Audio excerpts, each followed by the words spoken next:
Cincinnati Reds won't give Barry Larkin a long-term contract, but they are offering him an all-expense-paid trip to New York, like for the rest of his career. Mets and Reds agreed to a trade Friday, but Larkin has the final yay or nay say beginning at 4 o'clock Saturday.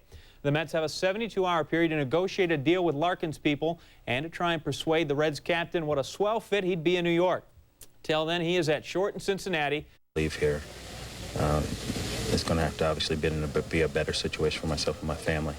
And, you know, I don't want to be a hired gun for 2 months. I don't think that's how I make my greatest impact. D-backs and the Reds, and Cincinnati fans want Barry to stick around. Meanwhile, there's Jim Bowden nonplussed. Larkin starting the game at shortstop, as has been his habit for the last dozen or so years. Top of the fourth, game tied at 3 with a runner on. Look at Larkin. Juan Castro knocked it down. Larkin gets the out, but a run scored. D-backs up 4-3. Top 8 tied at 4. 2 on, 2 out for Luis Gonzalez. Drilling that to right center. It will fall in and then fall out.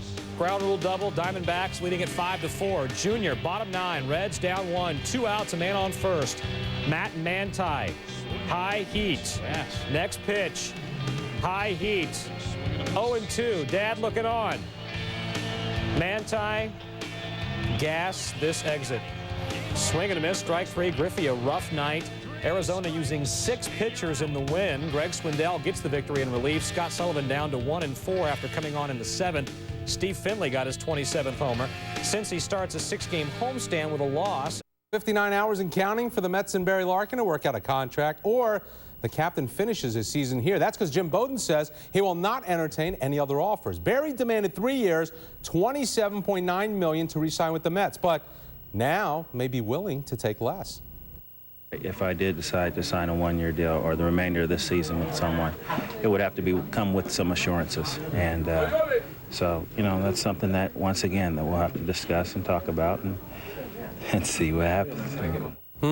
Good to see Barry hasn't changed on or off the field as the Reds beat the Diamondbacks 7-3 today. Let's go to Synergy Field. Junior wants his fellow Moeller High buddy to stay. The fans offer a 20-second standing ovation for Barry, and the sign overhead says it all. As for the game, Juan Castro's fly in the second turns into an adventure for Luis Gonzalez.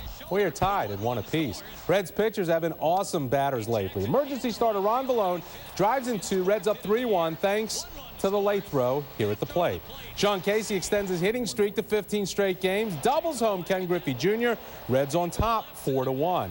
Mark Waller's bidding to take over Mark Williamson's old closer's role, pitches out of a jam here in the 8th, plus a perfect 9th, and the Reds go on to win 7-3. Just before 9 o'clock for an emergency press conference at Synergy Field regarding Barry Larkin. Dan, what's the story? Andy, Barry Larkin has a new 3-year contract. Sources indicate it's a 3-year deal for roughly the $27 million that Barry was asking for, although much of the money will be deferred. He'll be paid between $6 and $7 million for each of the next 3 seasons. Bottom line, good news for Reds fans. Thanks very much, Rob.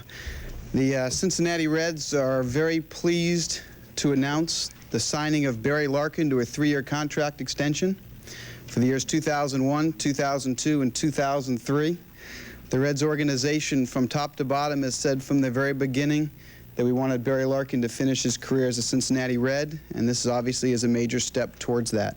So what changed since Monday when the Reds told Barry they could not afford to re-sign him?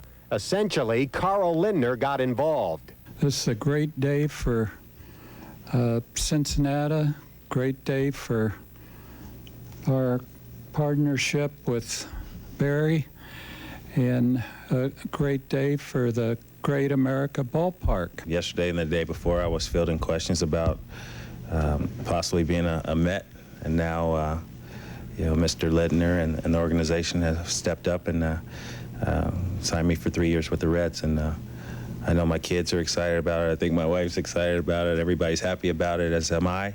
And you know, maybe now we can just go out and just play some ball and try to catch the Cardinals. The fans spoke and their cheers were heard, although some of the feedback was not as touching as a standing ovation. Well, unfortunately, some has been very negative, you know, including some death threats and things like that that I think are uncalled for, and it's unfortunate that we have fans out there like that, you know, would go that far. But you know, they had no bearing on our ultimate decision. But you know, there are people out there that can be very unkind and some very negative things, you know, expletive words and that type of thing. The bottom line is that Larkin will remain a Red for 3 more years, bringing his tenure to 18. Only his predecessor, Davey Concepcion, with 19 years, will have been a Red longer. They made the proposal that they made, and you know, Eric and myself were happily accepting of it, and you know, we just want to say we're just very appreciative of everything that's happened over, you know, these last 3 or 4 days. You know, the Mets wanted me to be part of their franchise, and I appreciate that. And, you know, the prospects of playing in New York were exciting for ourselves, but we're here in Cincinnati, and we will be for the next 3 years. You know, in the end, it's the happy ending that's important. It's not how you get here. It's the fact that in the end, the right thing happened, and that's what happened. Barry Larkin signing here today is significant in Reds history because he doesn't belong in any other uniform except the Reds wearing number 11. Barry Larkin has a .300 career batting average. He is 18 hits shy of 2,000, and he is an 11-time All-Star selection. Those are Hall of Fame-like statistics. Perhaps in about 8 or 9 years, Greg Hort will be covering his induction in Cooperstown. But let's talk about today's ceremonies in Cooperstown as we toss it to Greg live. Dan, I wish you could have been here with me this weekend, but I understand you had some pretty important things to do. Yes, we had an induction here in Cooperstown, but it was also an outpouring of affection. Finally, their day had come. Marty Brennaman, Sparky Anderson, and Tony Perez had ascended the stage at Cooperstown. In previous days, each had wrestled with what this place and this occasion really meant, and each arrived at a similar answer. They ought to make every one of the 30 owners in Major League Baseball come to this town and spend 3 days and tour the town and go to the Hall of Fame and just absorb the ambiance of this town, and maybe they'll have an idea of what this game's all about, because we've got too damn many of them who have no clue.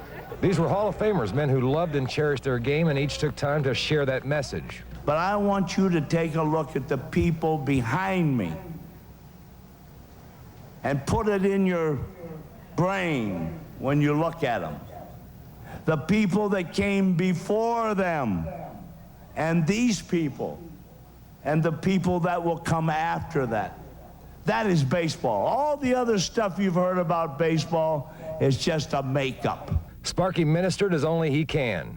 And when I look out here today, if you don't think baseball is the greatest game that the kids ever made, and the kids have played on the sandlots in the streets of New York as Willie played stickball when he was in the big leagues, if you don't think it's the greatest game, leave. As for Tony Perez, he may have inspired the most emotion. He was just one of those players that always came through in the clutch, and he was just a really inspirational player. He'd waited 9 years, been long overlooked, but he took the stage with honor and dignity and pride. I also feel blessed by carrying 3 special flags in my heart. The one from the United States, where the best baseball is played, Puerto Rico, that adopted me, and Cuba, where I was born. Marty Brennaman, who never crunches under pressure, took the rostrum with typical aplomb. God almighty, it's crunch time now. And as promised, Marty had his say and spread his thanks to those who were part of the Big Red Machine and not yet in the Hall. Bob Howsam. Bob Howsam, who built 2 world championship organizations in St. Louis and Cincinnati. Davey Concepcion, who was a preeminent shortstop of his time.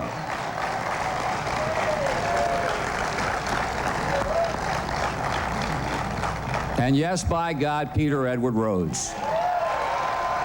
It was their day, and it was their fans' day, and perhaps, just perhaps, the man who's told their tale for 27 years summed it up best. Finally, this one belongs to you. Thank you. Could anyone put it any better than that? Finally, this one belongs to you, and he means, of course, Cincinnati. When we come back, Andy, I'm going to throw it to Andy right now. When I come back from Cooperstown, there's buses pulling in and so forth. We're going to be talking about today's events, and I'll gather my thoughts. T-Ball, there you go. Thanks, Greg. We'll talk to you in just a little bit. Now back to home base. Oh, and by the way, while you were busy concentrating on Barry Larkin in the Hall of Fame ceremonies, the Reds have worked their way back into a pennant race. The Cardinals got thumped today, and now Cincinnati sits just 5 games back.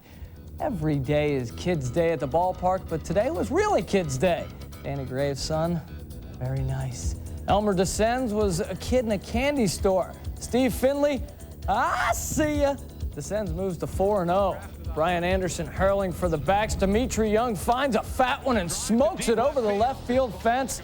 Dimitri is on fire at the plate. That's his 11th home run.